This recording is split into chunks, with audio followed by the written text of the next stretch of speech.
Assalamualaikum warahmatullahi wabarakatuh. Mak, saya ucapkan terima kasih kepada dosen pengampu Bisnis Internasional, Bapak Martinus Wahyu Purnomo, SPDMM, yang telah memperluangkan waktunya untuk melihat presentasi kelompok kami. Sebelum masuki materi, saya ingin memperkenalkan anggota kami terdahulu. Yang pertama, ada Melsa Rahmadania. Yang kedua ada Putri Junizar Mahyusil. Yang ketiga ada saya sendiri, Melisha Nur Safitri. Yang keempat ada Devina Brikita Azara. Dan yang terakhir, Mercy Angela.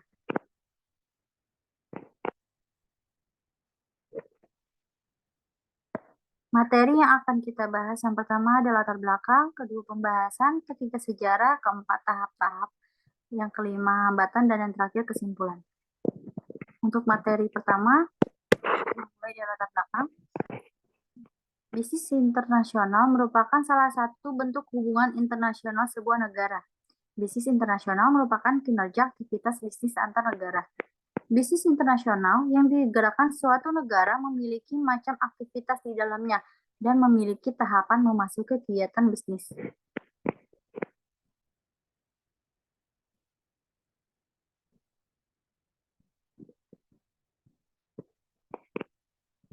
Yang kedua, pembahasan.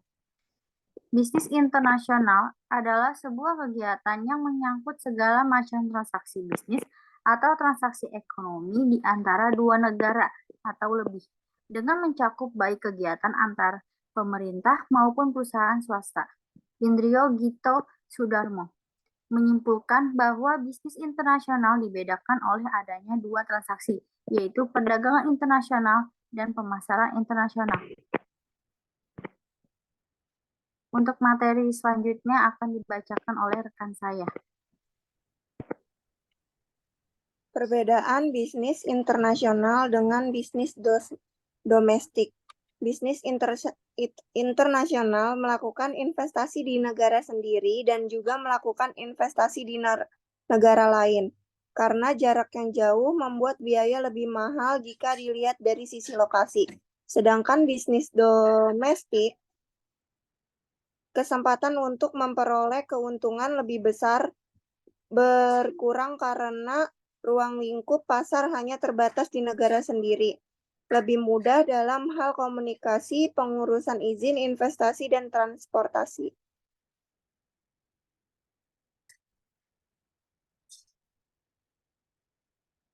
Selanjutnya ada tujuan bisnis internasional, yaitu ada perluasan penjualan atau sales expansion. Kedua ada mendekati sumber, yang ketiga ada keanekaragaman, dan yang keempat ada ahli teknologi.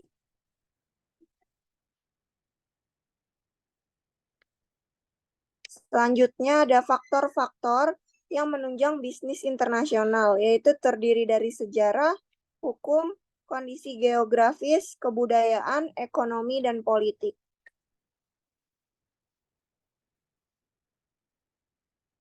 Lalu ada bentuk aktivitas, ada beberapa bentuk aktivitas bisnis internasional yang terdiri dari ekspor, impor, lisensi, waralaba, kontrak manajemen, investasi portofolio, penanaman modal asing, transportasi, atau pariwisata. Selanjutnya akan dipresentasikan oleh rekan saya.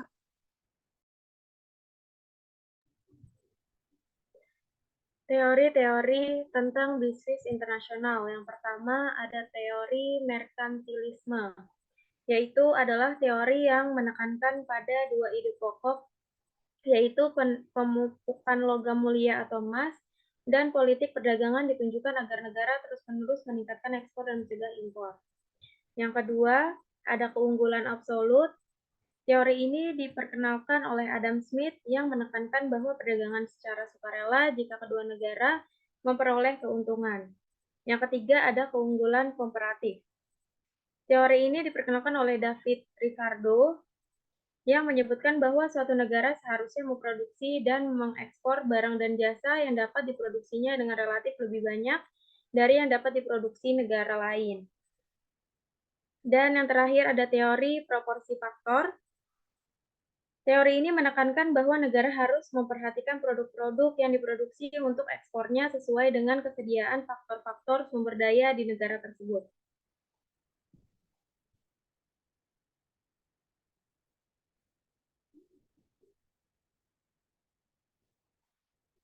Selanjutnya ada kebijakan perdagangan internasional. Perdagangan internasional memiliki tujuan untuk dapat memaksimalkan keuntungan bagi setiap negara yang terlibat. Di sini kebijakan perdagangan internasional di beberapa negara ada tarif, kuota ekspor-impor, pelanggaran impor, pelarangan ekspor, subsidi, dan dumping.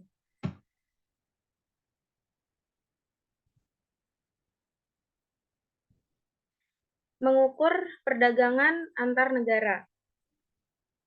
Trade balance atau neraca perdagangan atau ekspor neto menunjukkan hubungan antara tingkat ekspor dan impor suatu negara dalam satu periode. Dan yang kedua ada balance of payment atau neraca pembayaran merupakan total arus uang yang keluar masuk dalam suatu negara.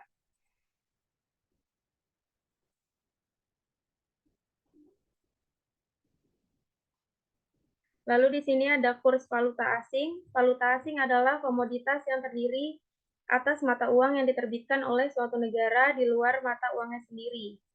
Kurs merupakan istilah yang menunjukkan perbandingan nilai tukar atau harga antar mata uang dua negara. Dan terakhir ada devisa. Devisa merupakan aset atau kewajiban finansial yang dipergunakan dalam transaksi internasional. Untuk selanjutnya akan dibacakan oleh rekan saya, Devina.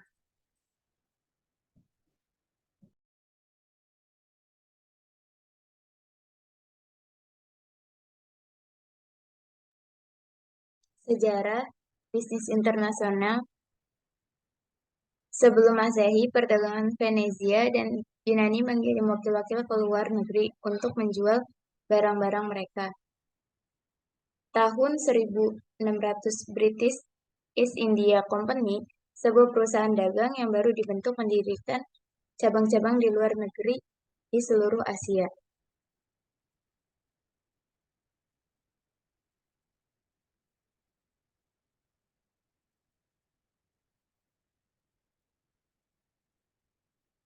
Spesialisasi antar bangsa-bangsa. Suatu negara haruslah menentukan pilihan strategi untuk memproduksikan suatu komoditi yang strategis, yaitu memanfaatkan semaksimal mungkin kekuatan yang ternyata benar-benar paling unggul, menitik beratkan pada komoditi yang memiliki kelemahan paling kecil, mengkonsentrasikan perhatiannya untuk memproduksikan.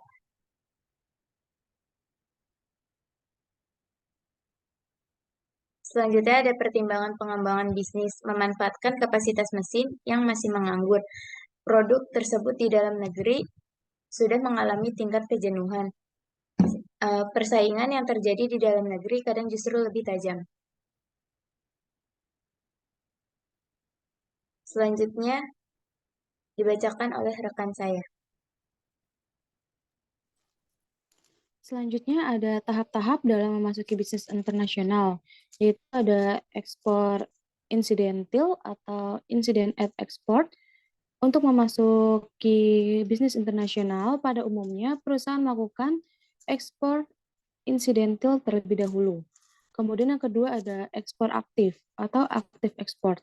Tahap aktif yaitu perusahaan dalam negeri mulai aktif untuk melakukan manajemen atas transaksi itu. Lalu ada penjualan atau lisensi. Suatu perusahaan menjual lisensi atau merek dari produknya ke negara penerima yang dijual hanya merek sehingga negara penerima dapat melakukan manajemen yang luas.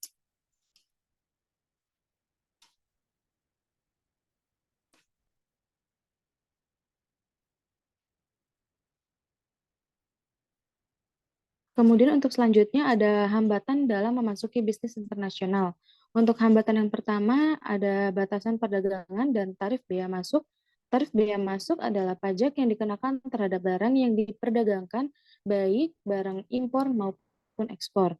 Yang bahasa, sosial budaya, atau kultural. Disebabkan karena bahasa adalah merupakan alat komunikasi yang vital, baik bahasa lisan maupun bahasa tulis. Kemudian ada kondisi politik dan hukum atau perundang-undangan. Hubungan politik yang kurang baik mengakibatkan terbatasnya hubungan bisnis dari kedua negara tersebut. Lalu terakhir ada hambatan operasional.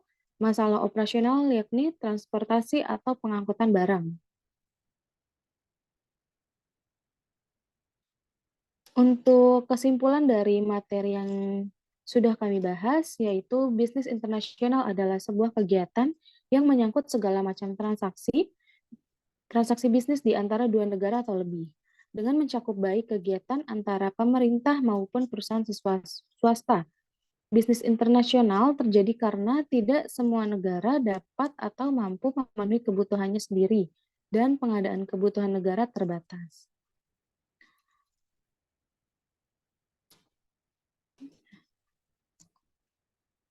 Nah, sebelumnya terima kasih banyak atas waktu yang sudah diluangkan untuk melihat video presentasi dari kelompok kami. Kurang lebihnya kami mohon maaf jika ada kesalahan kata. Terima kasih. Wassalamualaikum warahmatullahi wabarakatuh.